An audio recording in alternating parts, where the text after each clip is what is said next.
Hi guys, welcome to my newest video. Thank you for clicking on it. I hope you all are well. Today we are going to do a devotion. It is called it's called Getting Away from It All. All right, let's get started. People have strong feelings about cities. Some feel loyal to a particular city because that's their hometown. They have fond memories of a recent visit, or their favorite sport team resides there.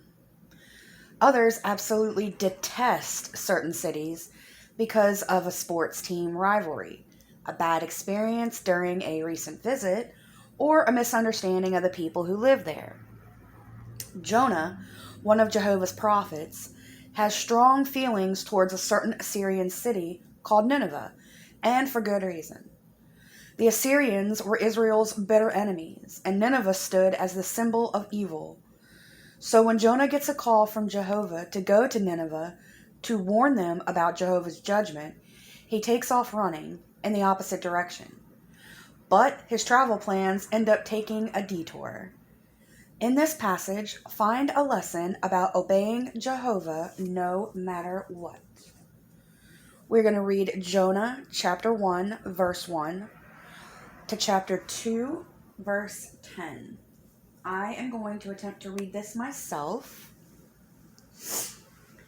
I apologize ahead of time if I mispronounce anything or stumble or whatever.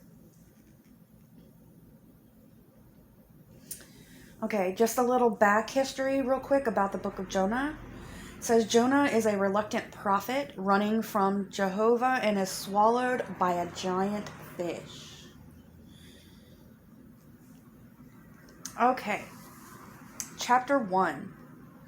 The word of Jehovah came to Jonah, the son of Amittai, saying, "Get up, go to Nineveh, the great city, and proclaim judgment against her, for their wickedness has come to my attention."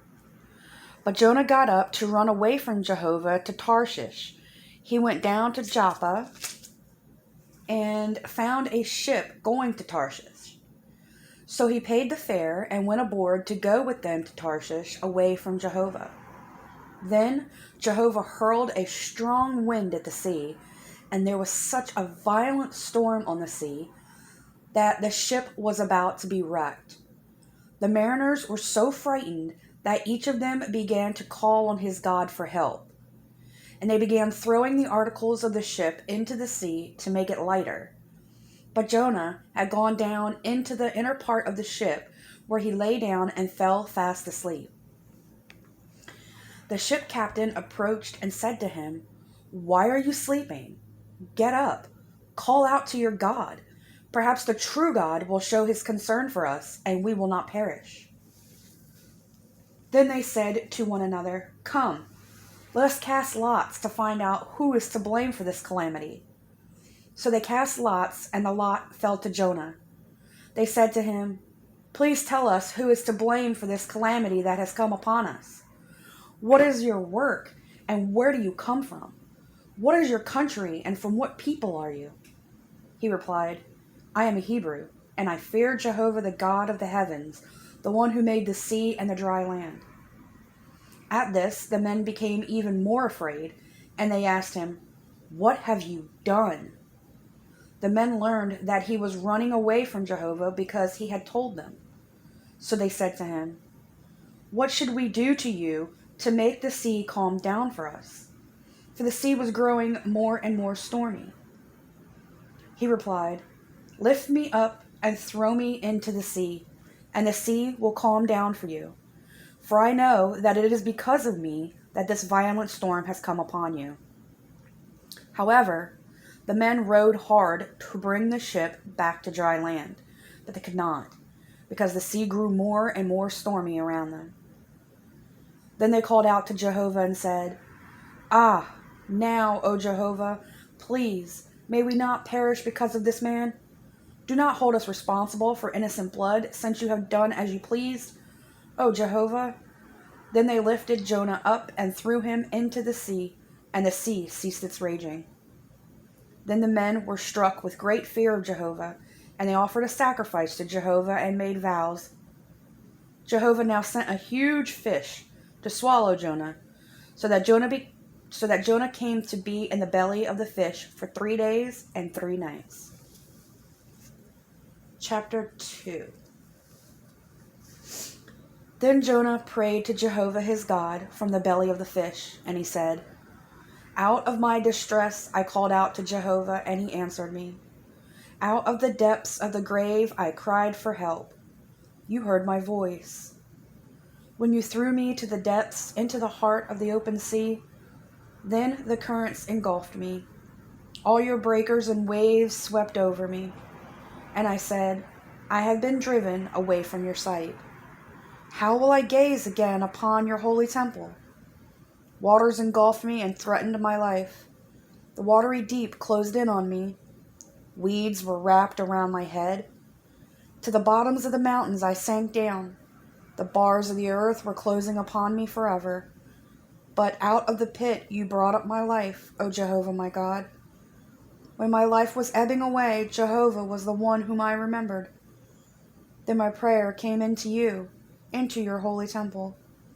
Those who are devoted to the worthless idols forsake their source of loyal love.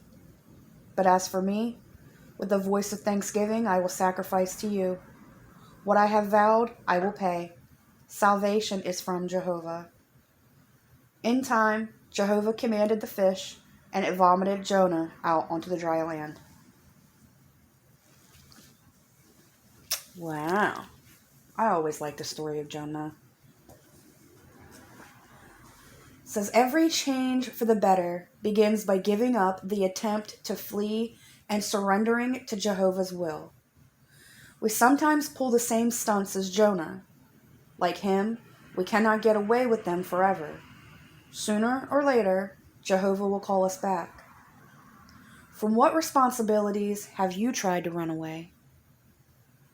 Has Jehovah been urging you to reconcile with an enemy? To reach out to someone obnoxious and uncaring? Or to help a person who has wronged you in the past? In what ways have you tried to run from Jehovah? Stop running and surrender to Jehovah. Go his direction. Do his appointed task. I like that a lot. I like that a lot. Thank you for being here. Thank you for listening. I hope you were able to gain something from this. I hope you all have a great morning, afternoon, or evening, whenever and wherever you are watching this. I send you all love and hugs. Bye, guys.